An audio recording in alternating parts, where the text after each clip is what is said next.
Senhor, nós queremos te dar graças por essa manhã, Senhor, pela oportunidade de conhecer mais da tua palavra, conhecer mais do teu reino. Abra os nossos olhos, o nosso coração, Senhor, para receber essa palavra com sabedoria, Senhor, e com mansidão, em nome de Jesus. Amém?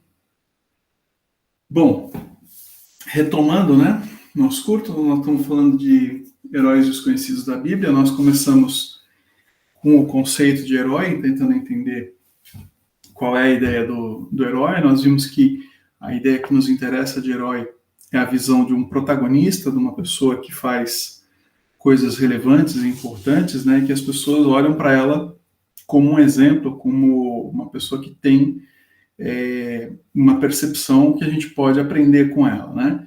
E daí eu introduzi para vocês uma ideia, né, de heróis desconhecidos da Bíblia, que é um pouco contraditória, já que o herói desconhecido ele não seria um protagonista, né? Se ele não é protagonista, ele não é um herói. Mas, na verdade, como eu mostrei para vocês, não são poucas as histórias em que você tem o protagonista cercado por pessoas e coadjuvantes que são extremamente relevantes e importantes para a história do personagem principal, do protagonista, inclusive para dar o equilíbrio para esse personagem que é o protagonista da história.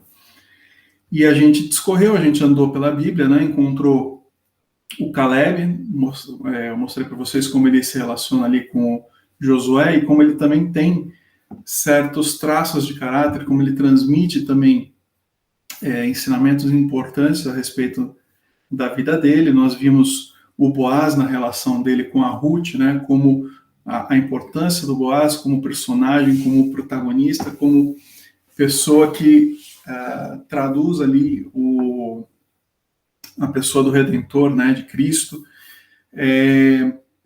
Nós vimos também a Lia, né, na relação dela com a Raquel e com o Jacó, né, que o Jacó é o personagem principal, é o protagonista, mas a relação dele com as suas esposas, ali a Raquel e a Lia, são muito significativos. A gente consegue ver traços relevantes de caráter na Lia e na Raquel como contraponto para a gente entender o valor da Lia. Nós passamos ali pelo Natan, na relação dele com Davi, né, como ele serve como um freio, como uma pessoa que equilibra as atitudes e os comportamentos do Davi, né, como ele teve relevância também no trabalho no templo, né, e tantas outras características que ensinam para a gente o caráter do Natan, né. A força moral, a capacidade dele, a possibilidade dele chegar diante de um cara que era o rei, né, e fazer uma repreensão adequada e firme a respeito do pecado de Davi. E hoje nós vamos entrar, então, em algumas pessoas do Novo Testamento e a gente vai fechar aí os personagens que a gente vai conhecer por aqui, tá? Então nós vamos começar falando hoje do Barnabé, né? O Barnabé, a gente foca muito quando a gente vai nessa questão do protagonismo, né? O Paulo é o grande, não vou dizer, é o discípulo, né? É o outro discípulo, o 12º discípulo, ou o grande missionário do Novo Testamento, né? A gente vê as cartas e todas as apresentações de Paulo, a gente tem uma grande importância em Paulo. A gente dá essa visão, né, que o Erasmo até falou na semana passada, né, de dar uma honra, né, para o protagonista e não perceber as pessoas em volta. E o Barnabé é um cara que eu vejo ele como fundamental na história do Paulo, né? Pelo menos 2 vezes o Barnabé vai mostrar para a gente essa questão do caráter, né? E essa percepção da relevância dele na história de Paulo.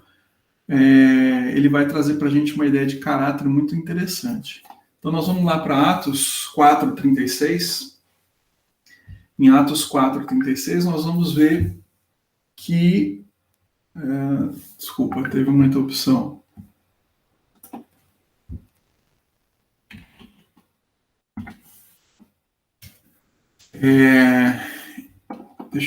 Eu vou fechar, eu fiz o contato com o Marcelo Berti e agora o WhatsApp ficou aberto, aí ele me chamou aqui de volta. Então vamos lá, pronto, já fechei já. Então, como eu estava falando, o Barnabé, né, a gente conhece o Paulo como apóstolo também, porque ele vem para dentro da igreja pelas mãos do Barnabé. É isso que é interessante a gente notar, né? Então nós vamos ver Atos 4:36, a gente vai ver o seguinte, falando sobre o Barnabé, ele aparece como filho da consolação, né? Então José, cognominado pelos apóstolos Barnabé, que traduzido, né, o Barnabé é filho da consolação, era levita e natural de Chipre. Vejam, os apóstolos chamam esse cara, eles dão um apelido para ele de filho da consolação, né? Então, isso traz aquela ideia, do mesmo jeito que a gente percebe aí o caráter da Lia, pela forma com que ela nominava os seus filhos, né? A gente tem um traço interessante de caráter aqui sobre o Barnabé, porque isso dá uma ideia para a gente de uma pessoa dócil, de uma pessoa extremamente amorosa, né? Outras traduções para Barnabé, ou a percepção da palavra, né, uma raiz comum, é a palavra de estimado, uma pessoa amada, né? E é uma definição interessante para o caráter do Barnabé, né? Então, como eu falei ali, o Barnabé pelo menos 2 vezes aparece transmitindo graça, né? E refletindo o potencial das pessoas. E, como eu estava falando do Paulo, né? Que a gente conhece o Paulo pelas mãos do Barnabé, né? Através do Barnabé que ele assume essa posição apostólica e missionária. Quando o Saulo de Tarso aparece como um novo convertido, nós temos que pensar o seguinte: até aquele momento, Saulo de Tarso era um assassino, era uma pessoa que caçava os cristãos, né? Então, a introdução dele no meio cristão, entre os irmãos, ela, vamos dizer assim, a ideia que você poderia ter dele era um espião, uma pessoa infiltrada, uma pessoa que não estava realmente confessando a Cristo, mas estava ali tentando obter conhecimento da igreja para cumprir a sua missão, que até aquele momento era de assassino, de caçador de cristãos, né? Então, quando Saulo aparece como novo convertido, ninguém na igreja ia querer se aproximar dele, por medo, né? O normal seria que a visão dele, a visão que a igreja tinha dele era de um caçador de cristãos, né? Mas em Atos 9, 26 e 27, a gente vê justamente a pessoa de Barnabé fazendo essa postura de aproximação e de gentileza, de receber e abrir o seu coração nesse sentido, né? Atos 9, 26 e 27 diz que, tendo chegado a Jerusalém, procurou juntar-se aos discípulos. Todos, porém, o temiam, né? O próprio texto bíblico fala, todo mundo ficou com medo do Paulo, né? Não acreditando que ele fosse um discípulo, né?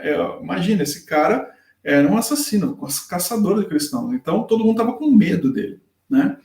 Mas, e ele aponta daí para Barnabé, é Barnabé que toma Paulo consigo e levou aos apóstolos e contou-lhe como vira o Senhor no caminho, e que esse lhe falara, e como em Damasco pregara ousadamente em nome de Jesus. Então, é pela intercessão, pela apresentação, pela validação que o Barnabé faz de Paulo, que Paulo é introduzido à presença dos discípulos e é recebido, então, na igreja, né? Isso é interessante a gente notar nesse traço de caráter do Barnabé, porque o Barnabé se comprometeu publicamente com o Paulo, né? Ele se torna um avalista dessa pessoa que é o Paulo. Ele se compromete publicamente com ele e ainda arrisca a sua própria vida e a sua própria reputação, né? Ele se põe em risco, né? Ele se coloca numa situação de ter, né, de ser de se sujeitar a correr o risco de ser morto pelo Paulo, porque ele aceita enfrentar o risco de estar com o Paulo nesse momento. E ele, vamos dizer assim, ele deve ter percebido de alguma maneira, ele deve ter entendido como Deus havia acolhido aquele fariseu, né, e perseguidor para revolucionar o mundo como a gente conhece, né? Ele se permite ser um braço de Deus para abraçar o Paulo, e a gente tem que lembrar que até esse momento a gente não podia saber se Paulo era realmente um cristão ou se ele estava ali manipulando a vida das pessoas e tentando ganhar seu espaço dentro da igreja, né? Então Barnabé sabia que poucas coisas precisam ser defendidas com mais coragem do que um amor incondicional, né? No capítulo 11, nós vamos perceber ainda que tem essa questão do Barnabé como um cara que precede o Paulo, né? Até esse momento, o Paulo ele está numa posição hierárquica, vamos dizer assim, inferior ao Barnabé, né? O Barnabé tem condições aí na sua posição, né, da igreja, de trazer o Paulo para dentro, né? Nós vamos ver em Atos 11, vai do 19 ao 25, e 26 também, nós temos o seguinte, né? Então foram dispersos por causa da tribulação. Então os que foram dispersos por causa da tribulação que sobreveio a Estevão se espalharam até a Fenícia, Chipre e Antioquia, não anunciando a ninguém a palavra, senão somente aos judeus. Alguns deles, porém, que eram de Chipre e Cirene, que foram até Antioquia, falavam também aos gregos, anunciando-lhes o evangelho do Senhor Jesus. A mão do Senhor estava com eles, e muitos, crendo, se converteram ao Senhor. A notícia a respeito deles chegou aos ouvidos da igreja, que estava em Jerusalém, e enviaram Barnabé a Antioquia. Tendo ele chegado e vendo a graça de Deus, alegrou-se e exortava a todos que, com firmeza de coração, permanecessem no Senhor. Porque era homem bom, cheio do Espírito Santo e de fé, e muita gente se uniu ao Senhor. E partiu o Barnabé para Tarso à procura de Saulo. Tendo-o encontrado, levou-o para Antioquia, e por todo um ano se reuniram naquela igreja e ensinaram numerosa multidão. Em Antioquia foram os discípulos pela primeira vez chamados de cristãos. Barnabé e Saulo, cumprida a sua missão, voltaram para Jerusalém, levando também consigo João, apelidado Marcos. Então, a gente vê aqui a questão da precedência, né? O Barnabé aqui precede o Paulo, e ele introduz o Paulo à igreja, e aqui é ele que convoca o Paulo para o serviço lá em Antioquia. Ele traz o Paulo e fala assim, vem cá, você vai trabalhar comigo. E ele puxa, então, o Saulo para trabalhar com ele em Antioquia, e daqui em diante eles vão começar a andar juntos e desenvolver um relacionamento, Barnabé e Saulo, né? Então é interessante isso, né? A gente vê como a pessoa de Paulo, que a gente conhece como grande missionário, grande apóstolo e tal, ele aparece, ele surge pela introdução do Barnabé. Então, o Barnabé aqui é um grande coadjuvante, é uma pessoa de caráter extremamente dócil, extremamente bondoso, e é pelas mãos do Barnabé, como coadjuvante do Paulo, que o Paulo é introduzido na história da igreja, né? No serviço da igreja, na verdade, né? E aí eles começam a andar em dupla, né? A gente vê no Atos 12, 25, a gente vê que o Saulo, que eles vão andar juntos, e eles levam com eles o João Marcos, né? João apelidado Marcos. E o que acontece? Na sequência, em Atos 13, 2, diz o seguinte: servindo eles ao Senhor e jejuando, disse o Espírito Santo, separa-me agora, Barnabé e Saulo, para a obra que vos tenho chamado, né? Quando o Espírito de Deus fala à igreja de Antioquia, e ele convoca seus líderes, né, para essa obra missionária, nós vamos ver aí essa questão do Barnabé ser citado primeiro, e isso tem um significado, né? Na cultura judaica, ela introduz a ideia de que o Barnabé, essa questão que eu estava falando da precedência do Barnabé sobre o Paulo, né? Então eles vão para essa missão, e eles vão com o Barnabé na liderança. Em seguida, nós vamos ver ali no Atos 13, 4, 5, e depois Atos 13, 13, em seguida João Marcos, a gente percebe o seguinte: eles estão em viagem, e o João Marcos, que era o companheiro deles, ele por algum motivo que não está explicado aqui, ele desiste da viagem, ele não dá conta das dificuldades, né, do estresse da viagem, e ele desiste da viagem. Então vamos lá, no 4, 13:4, enviado, pois, pelo Espírito Santo, desceram a Seleucia e dali navegaram para Chipre. No 5, chegaram a Salamina e anunciavam a palavra de Deus nas sinagogas judaicas, tinham também João como auxiliar. Então, João acompanhando o Paulo e o Barnabé. No 13 diz o seguinte: chegando e navegando de Pafos, Paulo e seus companheiros dirigiram-se a Perge, na Panfilha. João, que é o Marcos, né, porém, apartando-se deles, voltou para Jerusalém. Então, o interessante a gente notar o seguinte, que o João, ele tem um problema, que a gente não está revelado para a gente, ele desiste da viagem, ele retorna, ele resolve voltar para Jerusalém, né? E lá para frente, nós vamos ver no 15:36 ao 40, que o Barnabé toma parte com o João Marcos, e ele acompanha o João Marcos com a finalidade de restaurar o João Marcos, né? A gente vê ali no 36 ao 40, alguns dias depois, disse Paulo a Barnabé: voltemos agora para visitar os irmãos por todas as cidades nas quais anunciamos a palavra ao Senhor, para ver como passam. E Barnabé queria levar também a João, chamado Marcos, né? Ele queria que o Marcos acompanhasse. Mas Paulo não achava justo levarem aquele que se afastara desde a Panfilha, não acompanhando no trabalho. Então, eles tiveram uma grande desavença e vieram a separar-se. E o Barnabé levou consigo Marcos e foi para Chipre. Mas Paulo escolheu Silas, ele pegou um outro irmão, e eles então se separam e seguem a missão, abençoados aí pelo Senhor. Então, a gente vê o seguinte, que o Barnabé, ele se posiciona aqui, né? Ele toma uma posição em relação ao Paulo, e ele acaba tomando lado com a parte mais fraca, que é o João Marcos, de forma que ele retorna para buscar o Marcos. Ele vai atrás de resgatar o Marcos. Enquanto que o próprio Paulo aqui, ele descarta o João Marcos, né? Por outro lado, a gente vai ver que mais adiante o próprio Paulo convoca o Marcos de volta, né?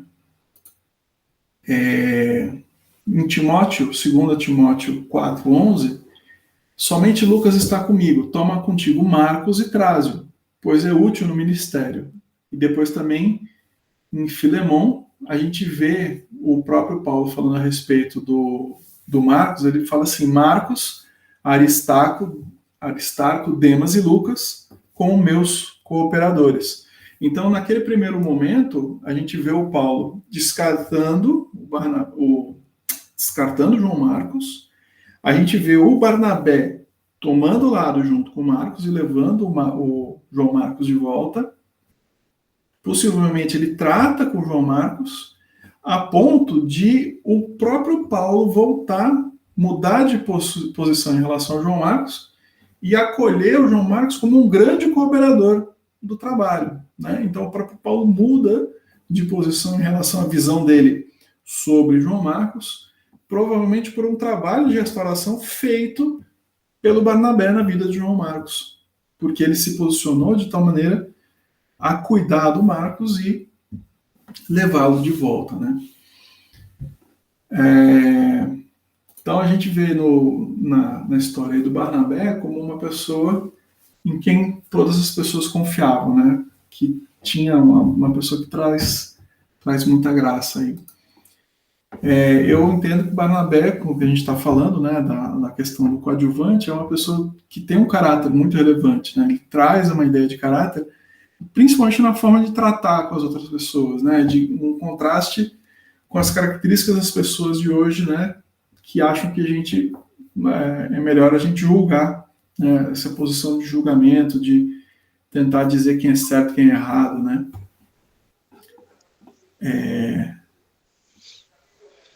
E essa postura essa leitura essa percepção de que ele é uma pessoa de caráter, um caráter amoroso, um caráter de cuidado, né?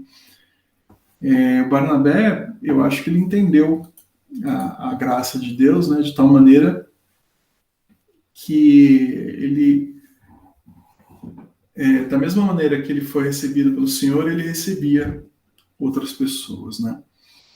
A gente precisa ter essa percepção de graça e saber abençoar as pessoas, se colocar nessa postura, nesse caráter de Barnabé e conseguir receber uma pessoa como Paulo no nosso ambiente, sabendo que mesmo uma pessoa com a fama de Paulo pode ser curada, pode ser restaurada e ser recebida dentro da igreja, né?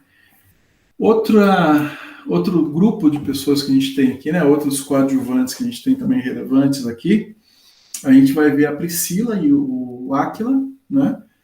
A Priscila e Áquila eles aparecem para a gente no capítulo 18 de Atos. Diz o seguinte, né? Em 18, 2 e 3, lá encontrou um certo judeu chamado Áquila, natural de Ponto, recentemente chegado da Itália, com Priscila, sua mulher, em vista de Cláudio ter decretado que os judeus se retirassem de Roma. Paulo aproximou-se deles. E, posto que eram no mesmo ofício, passou a morar com eles e ali trabalhava, pois a profissão deles era fazer tendas. Então, Paulo conhece o Áquila e se aproxima dele, né? E eles começam a trabalhar juntos, eles começam a estar juntos e a conviver, e eles compartilhavam na mesma profissão. E o primeiro contato está ligado a esse trabalho, então, do Paulo, né? Assim, não fica claro se Priscila e Áquila já eram cristãos antes de conhecer o Paulo ou se converteram quando conheceram o Paulo. O texto diz para a gente que apenas que eles eram judeus e tiveram que deixar Roma por uma ordem do imperador Cláudio. O que fica claro é que Paulo é recebido por eles em sua casa com uma extremamente elogiada hospitalidade, né? Vamos ver ali no Atos 18 e 19, 18 e 19. Mas Paulo, havendo permanecido ali muitos dias, por fim, despedindo-se dos irmãos, navegou para a Síria, levando em sua companhia Priscila e Áquila, e tendo raspado a cabeça em Cencreia, porque tomara voto, chegados a Éfeso, deixou-os ali, porém, entrando na sinagoga, pregava aos judeus.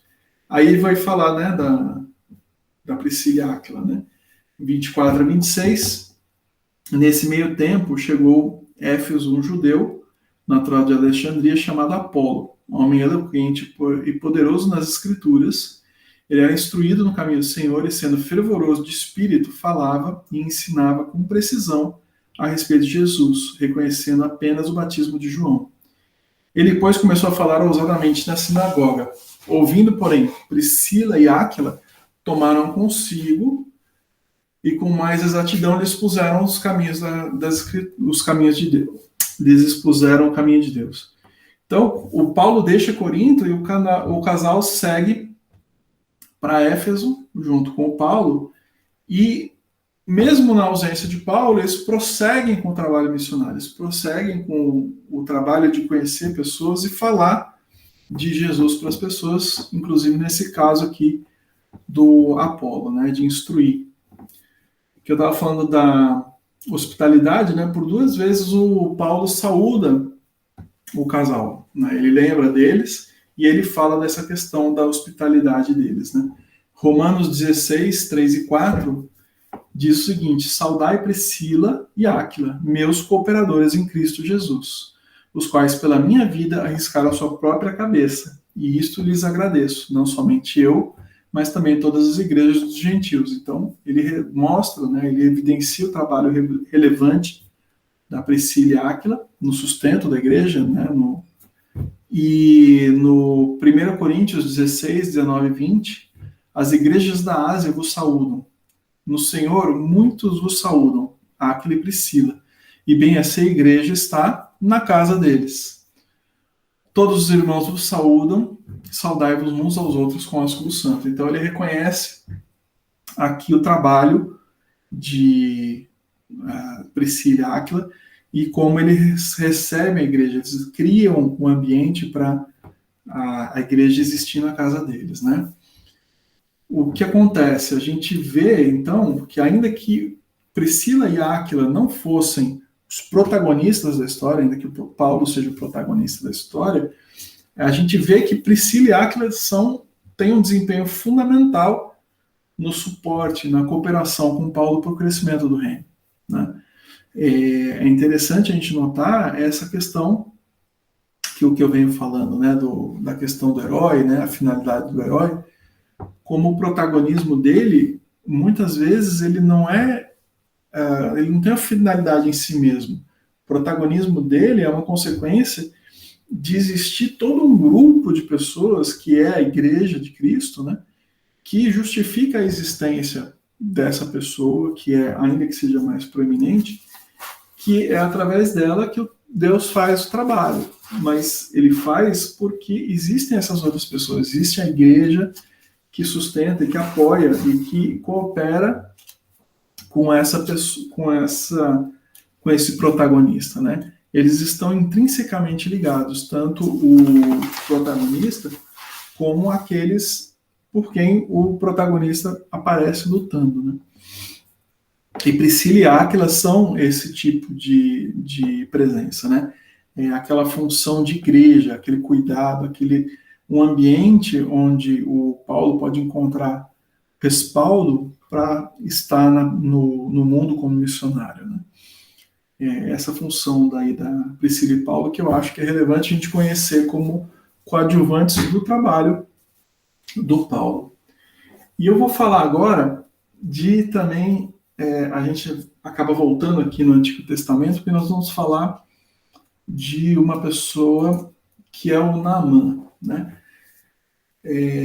Nós temos uma adolescente sem nome nessa história, né?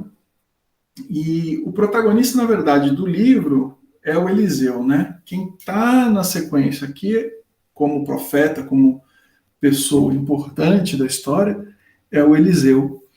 Mas o Naamã, ele tem esse capítulo aqui, como ele ganha uma relevância muito grande nesse capítulo, ele surge como um protagonista e é o que a gente chamaria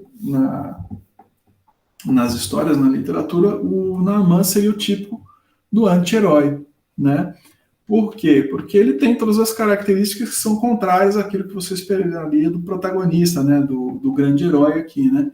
O Naamã, ele era o líder dos exércitos inimigos, líder dos exércitos da Síria, né? Ele é admirado por seus grandes feitos, é uma pessoa respeitada, mas ele é um inimigo natural de Israel e ele tem uma questão aqui, um problema que ele se tornou leproso, né? Mesmo dentro de Israel, isso era um problema sério, né? Imagina a pessoa desse Naamã como grande general com esse problema de ser leproso, né?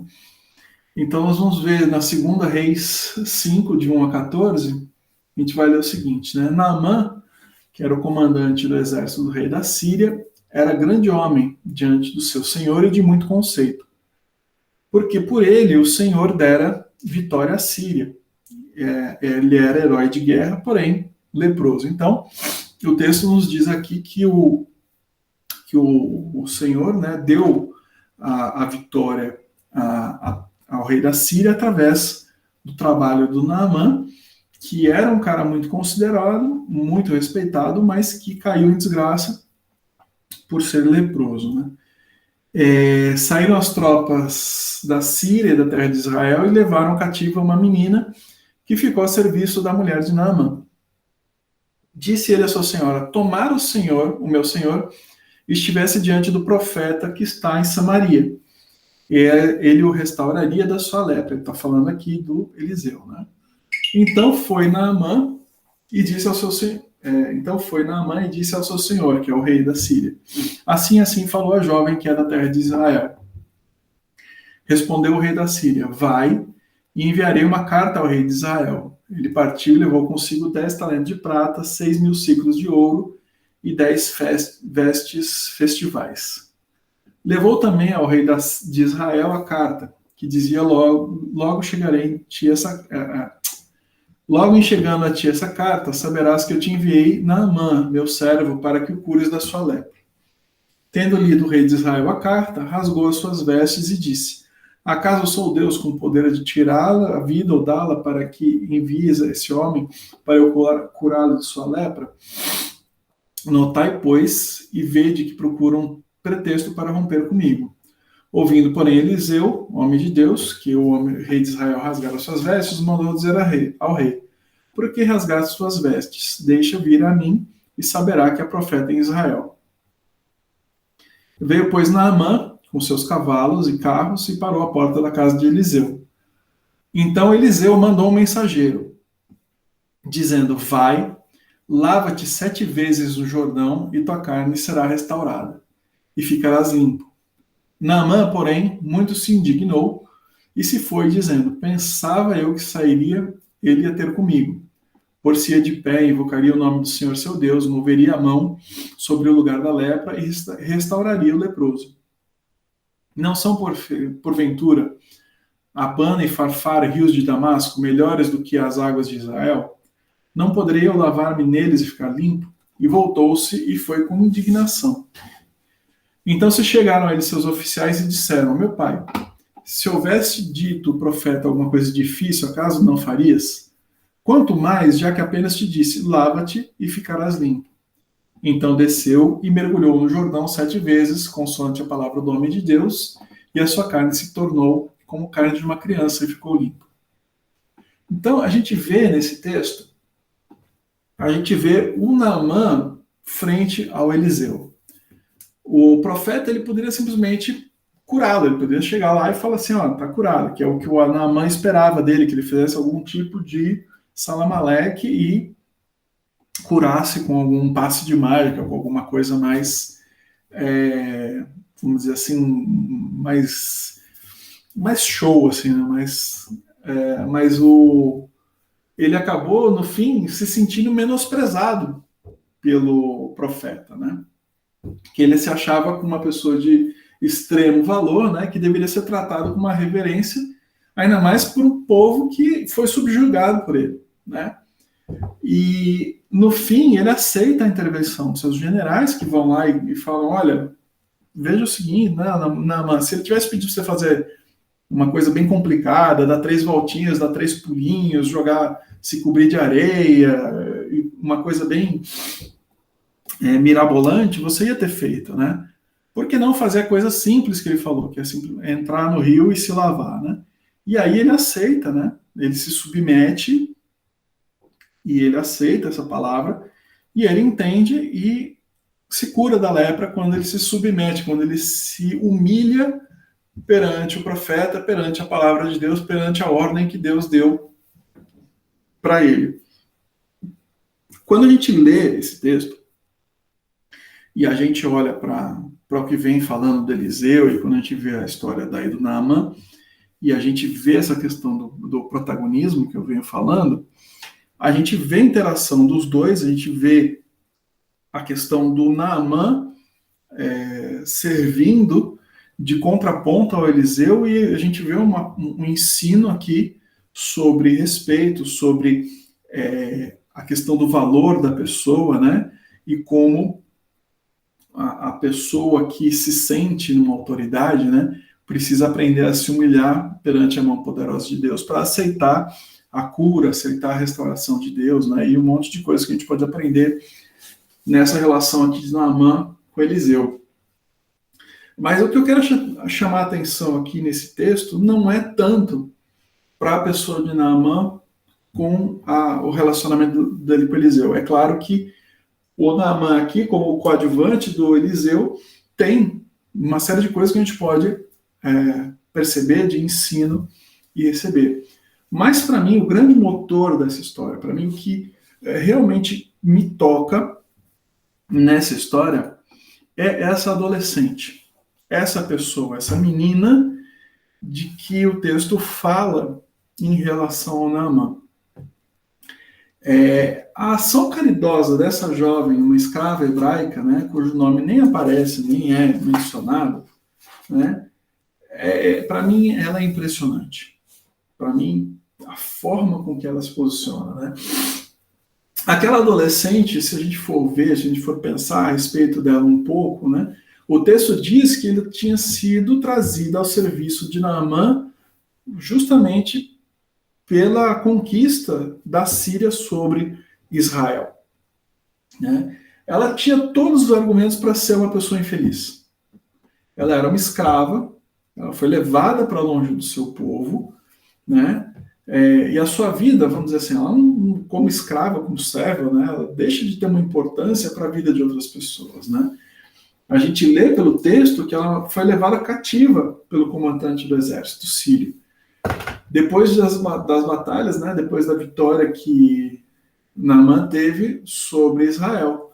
Provavelmente essa menina estava sozinha, né? Porque o normal, né, numa situação de guerra como essa, de conquista, é que os seus pais tivessem sido mortos, né? E que a sua família tivesse sido assassinada quando foi a cidade invadida, quando sua casa foi tomada, quando ela foi tomada como escrava. A probabilidade que ela tenha sido levada cativo e que seus pais tenham sido mortos é muito grande, né? Então, não é preciso muita imaginação para a gente pensar como é que foi a vida dessa menina sendo trazida para dentro da casa de Naamã como escrava, né, como serva, oriunda de um ato de guerra, né?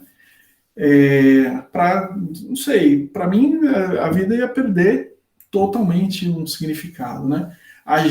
Nós que estamos no cotidiano, no nosso dia a dia, a gente ia achar natural que essa menina, ao invés de ter uma postura de bênção, né, e de gentileza para com relação a Naamã, ela tivesse um desejo de vingança, né? Ela tinha todo o direito, a gente pensaria assim, ela até todo o direito de pensar isso do Naamã, né, e querer que ele fosse.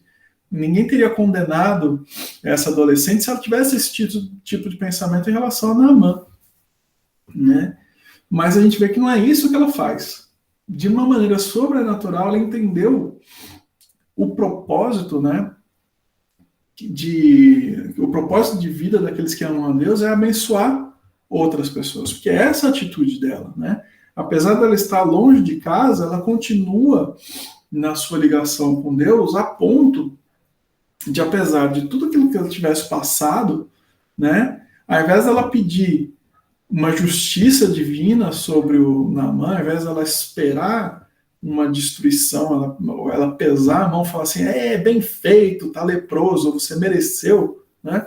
Não, ela tem a honradez, a gentileza, o amor de falar assim, puxa vida, se esse cara, né, soubesse quem é que está lá em Israel, teria cura, ele teria uma salvação, né?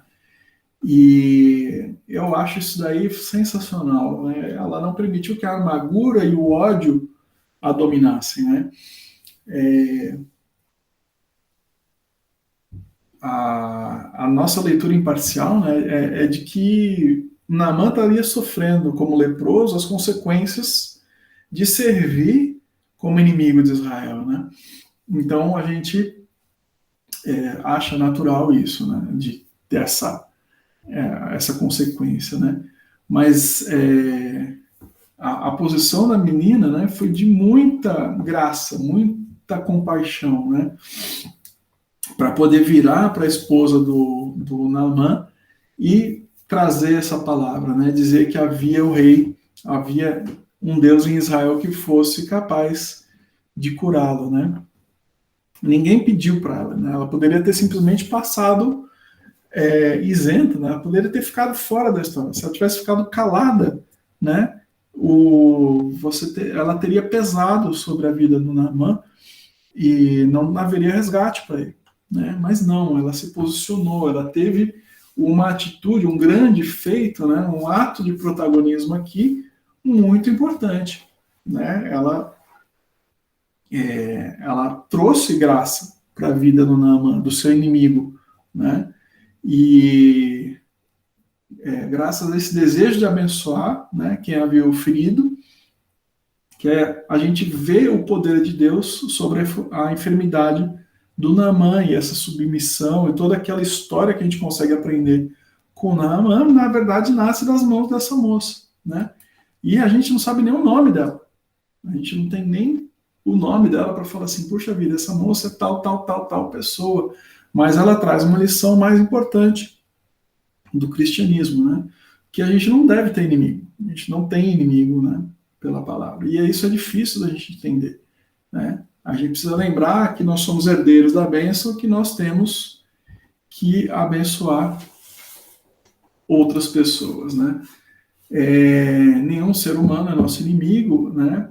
E em qualquer circunstância que alguém pensa que nós somos inimigos, né? Que nós temos inimigos, a gente tem que lembrar que Jesus em Lucas 6,35 nos ensinou o dever de amar os nossos inimigos, né?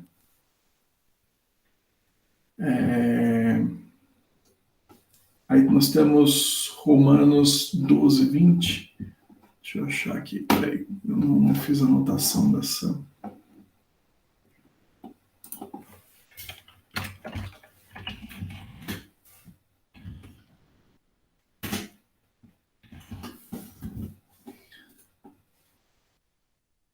Romanos 12:20. O Paulo falando, né, a respeito. Pelo contrário, se o teu inimigo tiver fome, dá-lhe de comer. Na verdade, 19 antes, né? Não vos vingueis a vós mesmos, amados, mas dais lugar à ira, porque está escrito: a mim pertence a vingança e eu retribuirei, diz o Senhor. Pelo contrário, se o teu inimigo tiver fome, dá-lhe de comer, se tiver sede, dá-lhe de beber, porque fazendo isso, amontoarás brasas vivas sobre sua cabeça. Não te deixeis vencer do mal, mas vence o mal com o bem. Exatamente esse texto é que a menina colocou em prática, né? Ela não deixou vencer o mal, mas ela venceu o mal com o bem. E isso no Antigo Testamento, quando a gente pensa que o texto do Antigo Testamento não fala do amor, mas que ele fala só da lei, né? Só olho por olho, dente por dente. E a gente vê a prática do amor e da bênção através de uma linha de texto sobre essa adolescente que fala com o Naamã, né? Nós temos ainda mais dois personagens que são importantes para mim, que aparecem, né, no texto, que eu considero extremamente relevantes, né? Quando a gente vai ler sobre Elias, né, nós vamos ler sobre o remanescente fiel, nós vamos ver em 1 Reis 19:14. Tá, nós temos um texto longo aqui, né, de 1 Reis.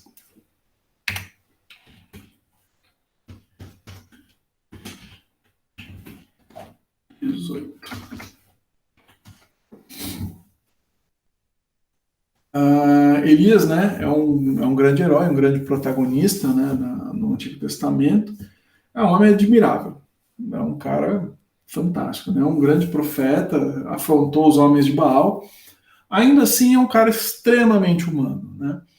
Quando ele enfrenta, depois que ele enfrenta, né, os profetas de Baal, quando ele ouve sobre as ameaças de morte da Jezabel, a postura dele é de ficar deprimido, com medo, né?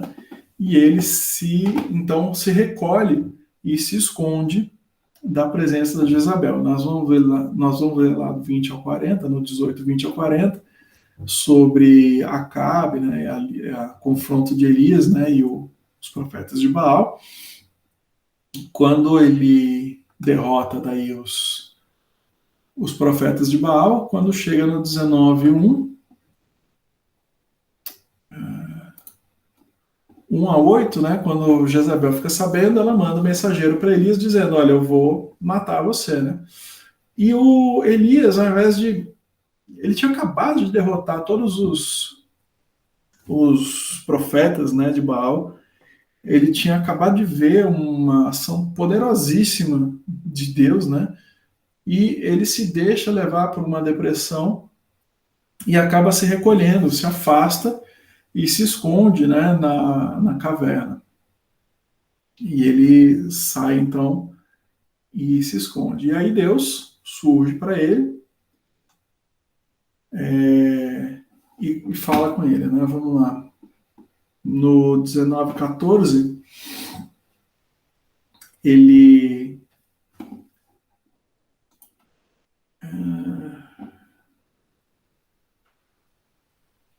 aqui, tá. O texto que eu peguei aqui não está batendo com o texto que está citado aqui, eu preciso corrigir essa citação depois. Mas até o 8, né, 1:8, ele se esconde daí no monte, Horebe, e aí nós vemos Deus no 19:9, ele se aproxima e vem falar com Elias, né? E no 10, então, o Elias diz o seguinte, ó, ele fala para Deus, né? E ele disse, tendo sido muito zeloso pelo Senhor dos Exércitos, porque os filhos de Israel deixaram a tua aliança, derrubaram seus altares, e mataram seus profetas à espada, e só eu fiquei, e buscam a minha vida para me tirar. Né? E essa é a posição de Elias para Deus, né? Quando Deus procura para ele, por que você está fazendo aqui? Né? O que aconteceu com você? Por que você se afastou? Perdão. Tá vendo? Agora vem o casaco de volta.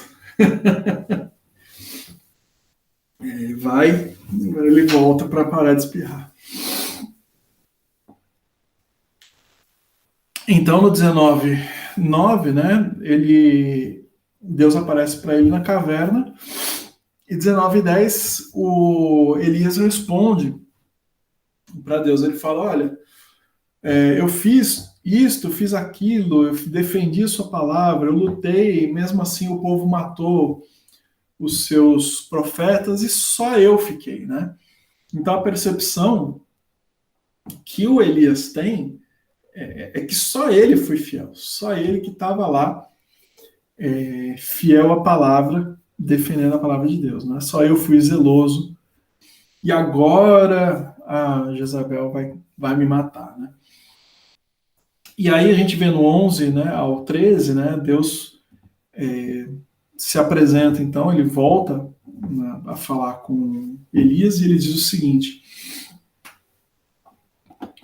aliás, perdão, no 14, né, ele diz assim, novamente ele fala para Deus, né, e diz, tenho sido extremamente zeloso pelo Senhor dos Exércitos, pois que os filhos de Israel deixaram a sua aliança, derrubaram os teus altares e mataram os profetas à espada, e só eu fiquei, e buscam a minha vida para me tirarem. Então Deus responde para ele, né? A resposta de Deus é, o Senhor disse, vai, volta pelo teu caminho do deserto de Damasco, e chegando lá, unge Azael, rei sobre a Síria. Também a Jeú, filho de Ninsi, ungirás rei de Israel. E a Eliseu, filho de Safate, ungirá profeta em teu lugar.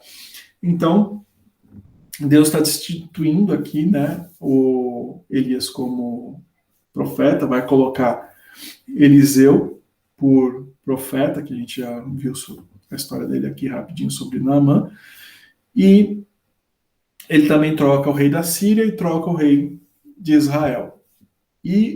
Só que aí ele continua falando no 17 e 18, né, no 16 e 18, ele diz o seguinte, a Jeú, filho de Ninsi, né, no 17, e há de ser que quem escapar à espada de Azael, então ele está trazendo julgamento sobre Israel, quem escapar do Azael, rei da Síria, o Jeú vai matar, e quem escapar a Jeú, o Eliseu vai pegar, no 17. E aí no 18, também deixei ficar em Israel 7.000, todos os joelhos que não se dobraram a Baal e toda a boca que não beijou. Então, o que está dizendo aqui no 18? A gente chama esse grupo aqui, né? Não sei se vocês já ouviram esse termo, de falar do remanescente fiel. Esse grupo, né, de 7.000 pessoas é um grupo que o próprio Deus diz para Elias: eu preservei, eu guardei esse povo para mim, né? Esse remanescente de 7.000 pessoas. E o que eu vejo, né, eu vejo esse grupo como sendo exatamente o que a gente está falando aqui do herói desconhecido, né? É por esse remanescente que Deus levanta o Elias. É por isso que Deus levanta uma pessoa que vai trazer julgamento e libertação para esse povo, né? A gente vê a história dos heróis da Bíblia, né? E toda vez que a gente vê os juízes, por exemplo, se levantando, eles se levantam e se posicionam como heróis, como protagonistas numa história, justamente porque existe um povo que Deus preserva, que é quem clama por esse resgate, né? A gente vê o resgate que Moisés traz para o povo, ele só surge como resgatador quando o povo clama por esse resgate. E a gente então vê esse remanescente fiel como sendo a finalidade pela qual Elias é levantado como profeta para fazer todas essas ações poderosas. Então não existe um protagonista sem uma igreja que justifique esse protagonismo. Não existe no texto bíblico um herói, uma presença relevante, sem que a gente possa ver que existem outras pessoas que o cercam e que são relevantes para a manutenção da igreja, a manutenção da palavra, que o próprio Deus preserva do seu povo para o seu próprio deleite, né? Para mim, essas pessoas são extremamente importantes, né? A percepção de que existe um grupo totalmente desconhecido, totalmente sem expressão aqui, porque o próprio Elias não conhecia, né, essas pessoas, ele não via essas outras pessoas, ele achava que ele estava sozinho. Ele é um cara, sabe, que só sobrou ele, quando na verdade o próprio Deus preservou essas pessoas para si, né? Nesses tempos que a gente está hoje de redes sociais, né, em que a gente vê pessoas deprimidas porque olham para as vidas de famosos, ou às vezes nem tanto assim, simplesmente porque tem amigos ou vizinhos que julgam que tem mais sucesso, elas se acham inferiorizadas, né, por não conseguir alcançar aquele patamar, às vezes, de riqueza e sucesso, ou como o Erasmo falou na semana passada, né, não se veem honradas porque não tem um protagonismo, né. O importante é que nós, como igreja, a gente não pode ficar frustrado, né, se nós não somos os protagonistas. Porque nós, como remanescente fiel, nós temos muita coisa para fazer, né? Os heróis, eles não fazem tudo sozinhos. Eles sempre têm o apoio do trabalho daqueles que são os coadjuvantes, aqueles que são os fiéis, aqueles que são o corpo da igreja, que são a razão de ser do herói, né, do protagonista, né?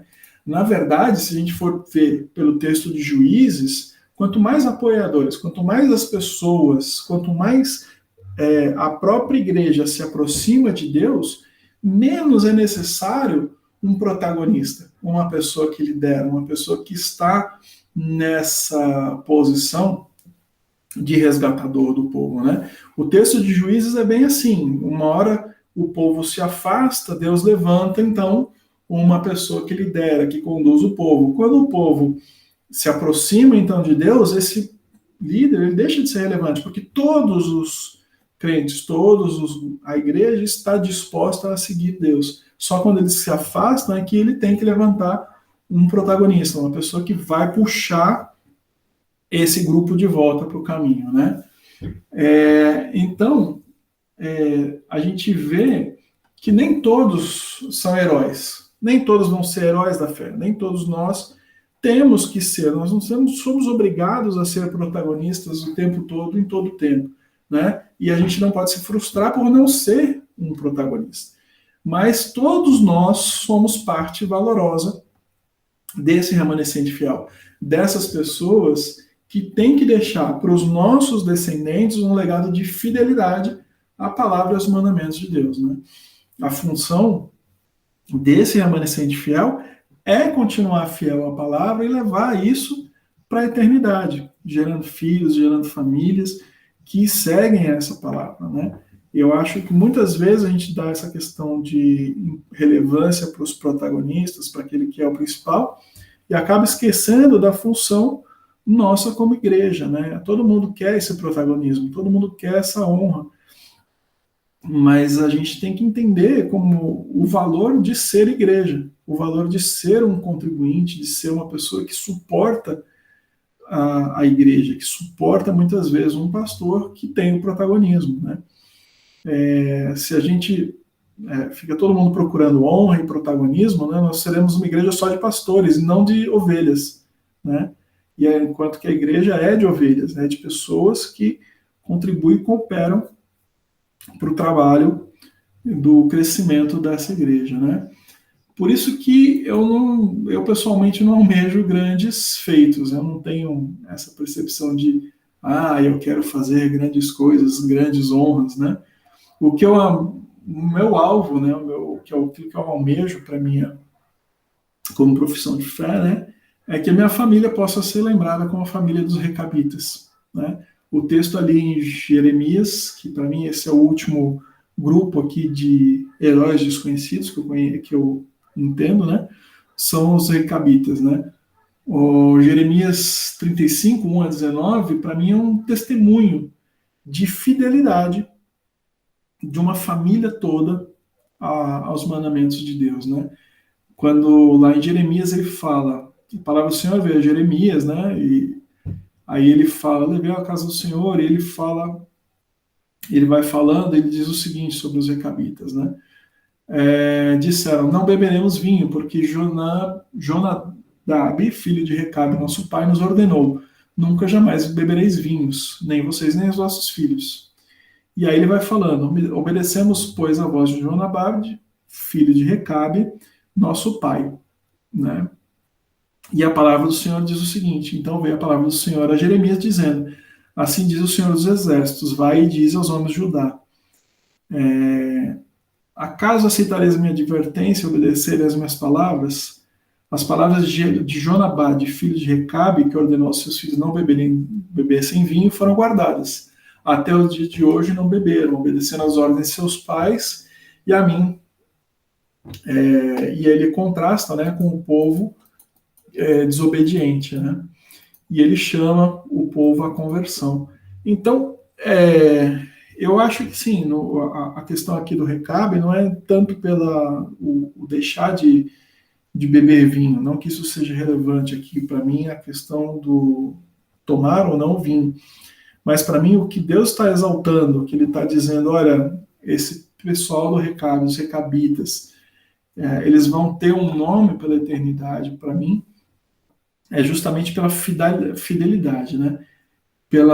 Por ele conseguir, como Recabe, transmitir à sua descendência os ensinamentos e os mandamentos e fazer com que a sua família aderisse a esses mandamentos por toda a eternidade. Nós vamos ver no 19 e no 18, a casa dos recabitas, disse Jeremias, assim diz o Senhor de Israel, pois obedeceste ao mandamento de Jonadab, vosso pai, e guardaste todos os preceitos, fizeste segundo vos ordenou, assim diz o Senhor, Deus de Israel, nunca faltará homem a Jonadab, filho de Recabe, que estará na minha presença. Isso para mim é o importante, isso para mim é remanescente fiel, e isso para mim é o que eu estou falando de herói desconhecido da Bíblia. Pessoas que compõem o corpo de Cristo, compõem o corpo, a família que serve como corpo, né?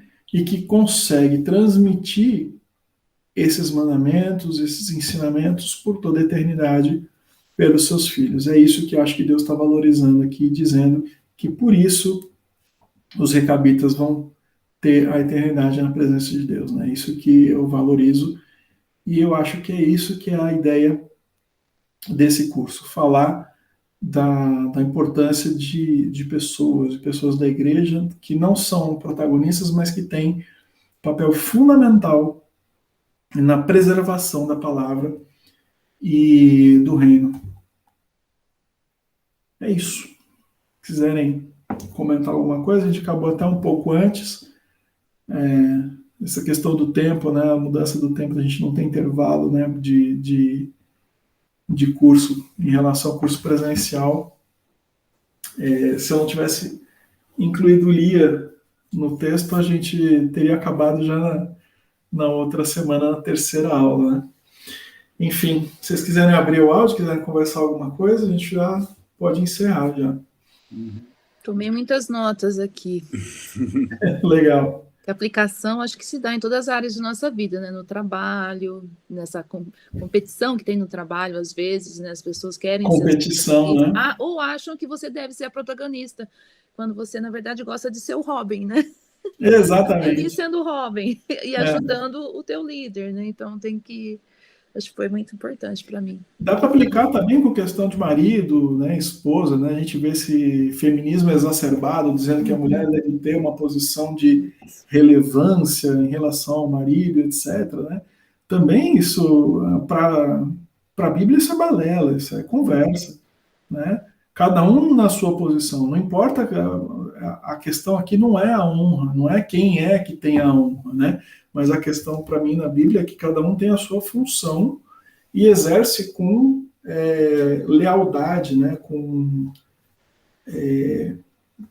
fidelidade, com vontade a sua finalidade, né?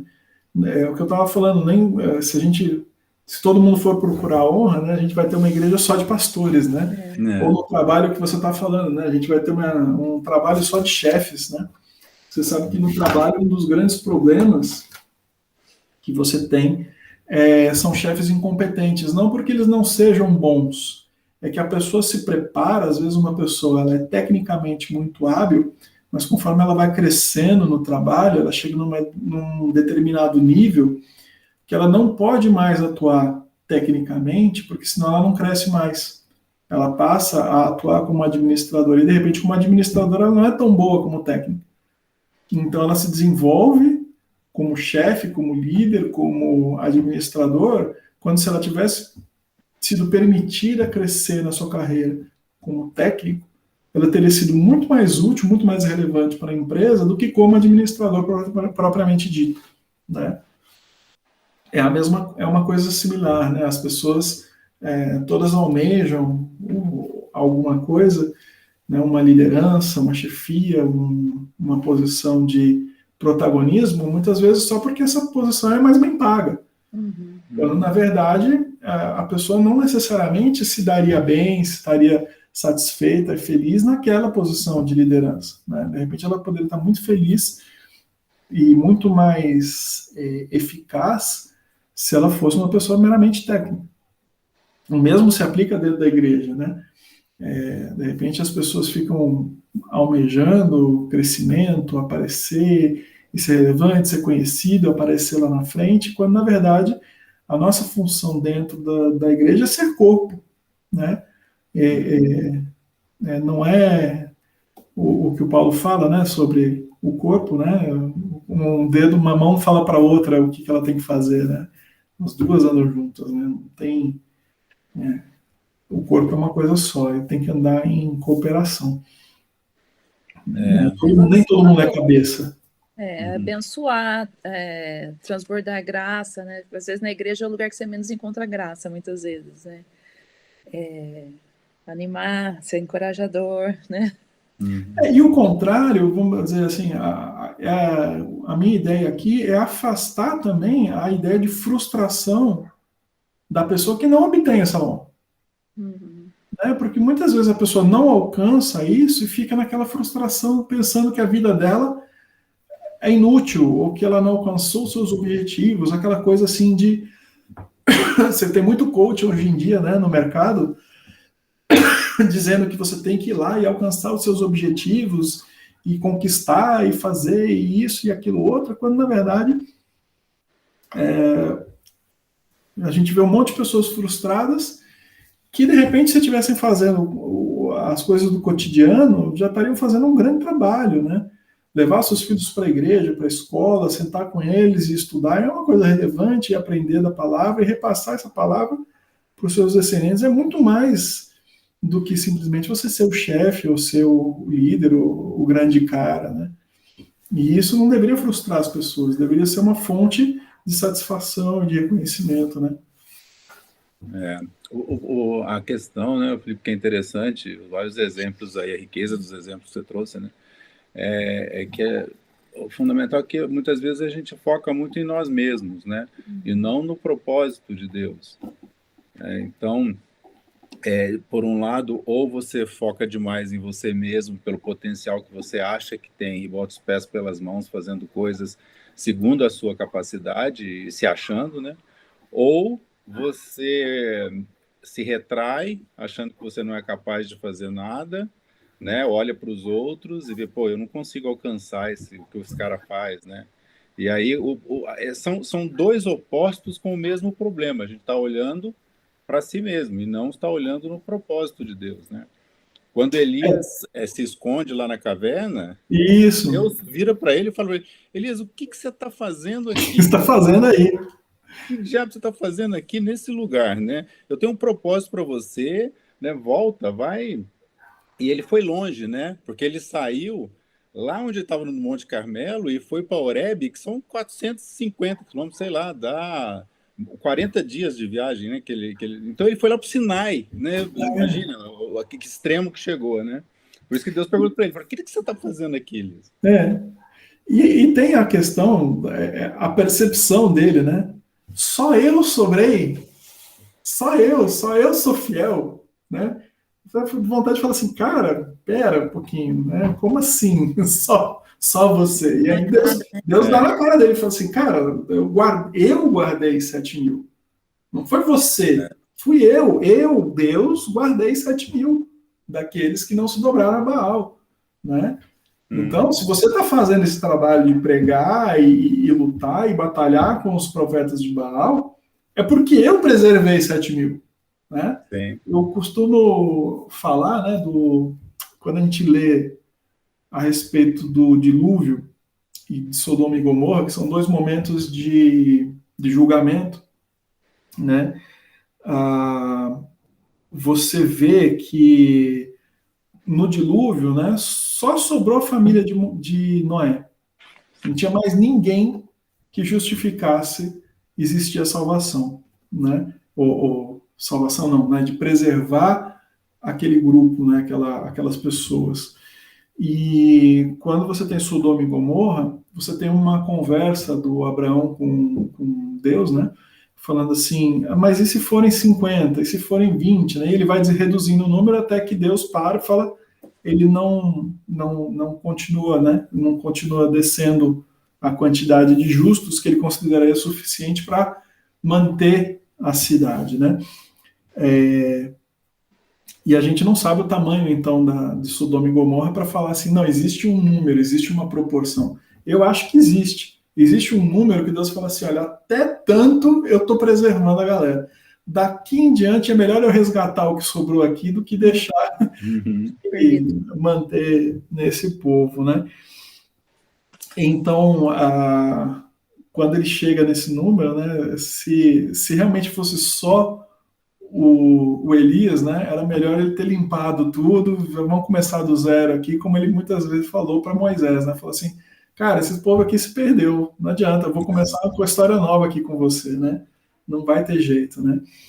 Então, nesse caso do Elias, né, esse número não acabou, não chegou no número de vezes, ele não estava sozinho de maneira nenhuma, né? Como também hoje a gente não está sozinho, esse número não chegou ainda, porque quando chegar também Deus vai falar assim, não, tá bom, vamos fechar a conta, vamos levar embora quem está comigo, porque o resto aqui não vai ter jeito, né? É muito legal, viu?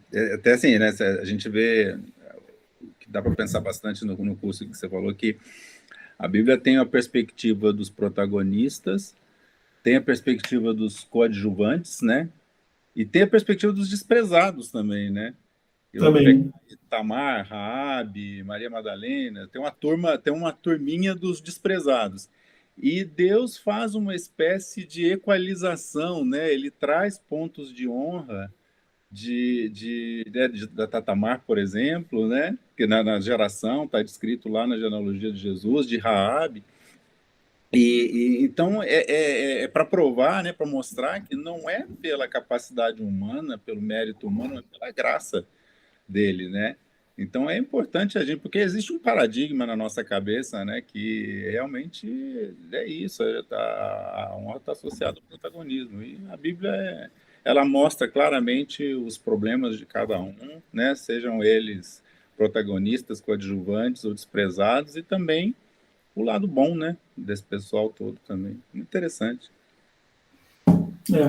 Eu brinco, tenho um amigo que eu brinco com ele, ele falou o seguinte, não, é muito fácil fazer pregação com a história de José, né? Que o cara estava lá humilhado e foi exaltado. É muito fácil fazer pregação com José e falar de prosperidade, né? Quero ver você fazer uma pregação com Jeremias. Quero ver você fazer uma pregação com Jeremias e falar assim, não, este cara foi fiel, né? Esse cara e vai falar de prosperidade. Não é esse o parâmetro, não é essa a questão. Tá bom. Mas é essa a ideia. Joia, Felipe. Obrigado aí pelo... Muito obrigada. Tá certo? Imagina, um prazer. Eu que agradeço vocês de terem participado, de estar aqui comigo. Pelo Fabrício aí, que esteve aí também nas outras aulas. Agradeço por vocês estarem com a gente. E vamos lá.